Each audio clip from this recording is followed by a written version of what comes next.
Hello and welcome to दायरा education tutorials.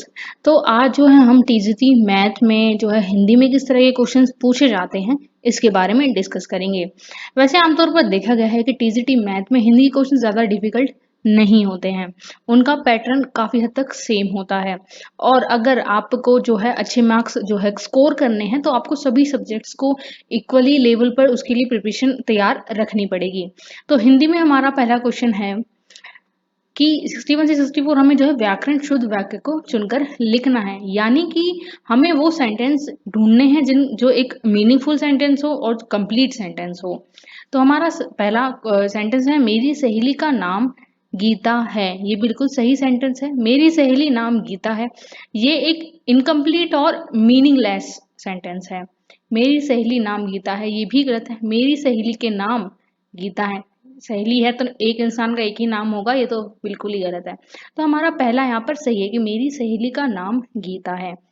ये sentence बिल्कुल कंप्लीट है और एक मीनिंगफुल जो है सेंटेंस है। इसी के साथ अगले क्वेश्चन की तरफ बढ़ते हैं। अगले क्वेश्चन में भी हमें सिर्फ यही बताना है कि वो कौन सा सेंटेंस है जो एक कंप्लीट मीनिंग रखता है। सरला फल खाई, ये गलत है।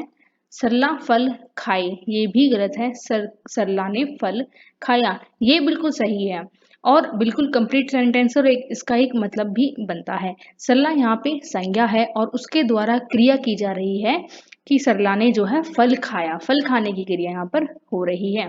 अगला क्वेश्चन है कि राम ने मारिच को वर देता था, ये बिल्कुल गलत है। राम ने मारिच को वर दिया, ये बिल्कुल सही है क्योंकि राम ने यहाँ पर जो है राम है हमारा वो संज्ञा है जिसके द्वारा क्रिया की जा रही है कि मारिच को वर दिया। तो बी हमारा यहाँ पर आंसर सही है। राम मारिच को वर दिया, राम मारिच को वर दिया, ये भी इनकम्प्लीट सेंटेंस है और डी भी हमारा एक इनकम्प्लीट सेंटेंस है। तो जो हमारा यहाँ कंप्लीट सेंटेंस है वो हमें यहाँ पर बताना है। अगला क्वेश्चन है कि रानी आम खाई, ये भी कोई मतलब नहीं होता है, बच्चे भी सेंटेंस में नहीं बोलते हैं। तो रानी ने आम खाया यानी कि संज्ञा है और क्रिया की जा रही है रानी द्वारा कि रानी ने आम खाया। और सी रानी आम खाती राम आम खाता, तो ये भी दोनों गलत है। तो हमारा सही क्या है कि रानी यानी संज्ञा ने क्रिया की आम खाने की, रानी ने आम खाया। तो बी हमारा यहाँ पर सही आंसर है। उसके बाद अगला क्वेश्चन आता है जिनमें हमें विजातीय शब्द के बारे में बताना है। विजातीय शब्द यानी कि ऐसे जीव या वस्तु जिन्हें की गुणों में समानता नहीं होती है। ठीक है, जाति से अलग यानी कि ग्रुप से अलग, विजातीय जाति से अलग। तो 65 यानी कि गाय, बैल, घोड़ा, सिंह। अगर आप ये देखें तो यहाँ पर एक कॉमन लिंक है किस चीज का कि गाय, बैल और घोड़ा वेजिटेरियन होते हैं। ठीक है, उसके बाद हमारा सिंह क्या होता है, नॉन वेजिटेरियन होता है। तो यानी कि हमारा जो सिंह है वो हमारा राइट आंसर है, यानी कि वो जाति से अलग है, यानी कि ग्रुप से बाहर का ऑप्शन है। इसी के साथ 66 क्वेश्चन को देखते हैं। चाय, कॉफी, दूध, भात। देखिए चाय दूध से बनती है, कॉफी दूध से बनती है, दूध तो दूध होता ही है। तो ये सब एक ग्रुप को शो करते हैं। लेकिन भात, भात बिल्कुल अलग है। भात बोलते हैं उबले हुए चावलों को। तो उबले हुए चावलों का जो है दूध से कोई लेना देना नहीं है, यानी कि ये यहाँ पर ग्रुप से बाहर है। हमारा सही आंसर क्या है, डी। डी हमारा यहाँ पर सही आंसर है, भात। उसके साथ अगला क्वेश्चन है, मैसूर, बंगलोर, मुंबई, अकोला। अब यहाँ पर जो है वो सोचने योग्य बात है कि यहाँ पर कुछ शहरों के नाम दिए हुए हैं। अब हमें ये बताना है विजातीय यानी कि ग्रुप से अलग कौन सा वर्ड है। तो देखिए मैसूर, बेंगलोर और अकोला ये सब जो है वो कर्नाटक के राज्य हैं और मुंबई महाराष्ट्र की राजधानी है। तो यहाँ पर हमारा मुंबई जो राजधानी है वो हमारा सही आंसर है। अगले क्वेश्चन में भी हमें जो है विजातीय बताना है यानी ग्रुप से बाहर का वर्ड बताना है। तो जनार्दन, नारायण, अच्युत और रावण। अगर आप ध्यान से देखें तो जनार्दन, नारायण, अच्युत ये विष्णु भगवान के पर्यायवाची यानी कि विष्णु के पर्यायवाची है। लेकिन जो रावण है ये वर्ड अलग है यानी कि विजातीय है। तो हमारा आंसर क्या है, डी यानी कि रावण। अगला क्वेश्चन, गज, अश्व, हाथी, हस्ती। तो अगर आप ध्यान से देखें तो यहाँ पर गज, हाथी और हस्ती ये जो है हाथी के पर्यायवाची हैं। लेकिन अश्व घोड़ा होता है जो कि एक अलग ग्रुप को बिलोंग करता है। तो हमारा सही आंसर क्या हुआ? बी, ये ग्रुप से बाहर का आंसर है। तो आई होप आपको लॉजिक्स समझ आ रहे होंगे। ये क्वेश्चंस काफी इजी हैं। मैथ टीजीटी में जो है अदर सब्जेक्ट के जो क्वेश्चन होते हैं वो ज्यादा मुश्किल नहीं होते हैं। तो अगला क्वेश्चन है कि हमें विरुद्धार्थ शब्द बताने, यानी कि अभिज्ञ का हमें अपोजिट वर्ड बताना है कि अभिज्ञ का अपोजिट वर्ड क्या होगा। अपोजिटिव वर्ड यानी कि जो अपने शब्द से दूसरा अर्थ रखते हैं वो अपोजिट वर्ड होते हैं। अभिज्ञ का मतलब होता है कुछ जानकार, जिसको थोड़ा ज्ञान हो, ठीक है। और जिसको थोड़ा ज्ञान होता है, जो ज्ञानी होता है, उसका उल्टा होता है अज्ञानी, यानी जिसको ज्ञान ना हो। और यहाँ पर जो है अनभिज्ञ का मतलब होगा अज्ञानी, ज्ञानी अज्ञानी। तो अपोजिट हमारा भिज्ञ का अनभिज्ञ हो गया। वैसे ही अंधेरा का अपोजिट क्या होगा? तो अंधेरे का अपोजिट होगा उजाला। अंधेरी यानी अंधकार, उजाला यानी रोशनी। अगला क्वेश्चन है अगम, और इसका अपोजिट होगा हमारा सुगम। अगम का मतलब होता है, अगम का मतलब होता है मुश्किल से, कोई चीज मुश्किल से होती है, और कोई चीज मुश्किल से होती है उसका उल्टा क्या होगा? बहुत आसानी से हो जाने वाली। तो अगम का उल्टा क्या हुआ? सुगम, ठीक है।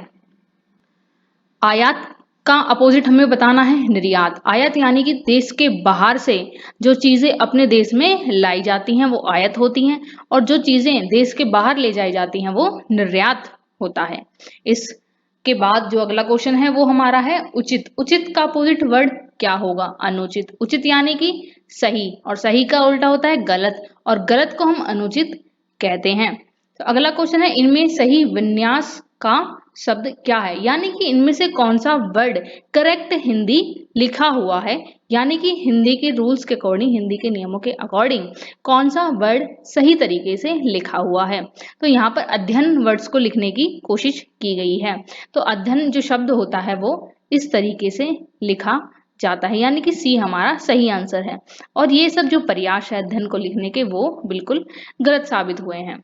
अगला क्वेश्चन है कि कल्पना, इसका विशेषण शब्द बताइए। देखिए जिन शब्दों से संज्ञा की विशेषता पता चलती है वो विशेषण होते हैं। तो कल्पना से किसकी विशेषता पता चलती है? कल्पना यानी जो है कल्पना को उत्पन्न करना, यानी ख्वाहिशें उत्पन्न करना। और कल्पना का विशेषण क्या होगा? कल्पना में हम काल्पनिक बातें करते हैं, यानी कि काल्पनिक चीजें को देखते हैं। तो काल्पनिक हमारा यहाँ पर सही विशेषण है। इसी के साथ अगले क्वेश्चन की तरफ बढ़ते हैं। अगला क्वेश्चन है कि गहरा शब्द का भाववाचक संज्ञा रूप क्या है? देखिए जिन संज्ञा शब्दों से उनकी भाव के बारे में पता चले वो भाववाचक संज्ञा रूप होते हैं।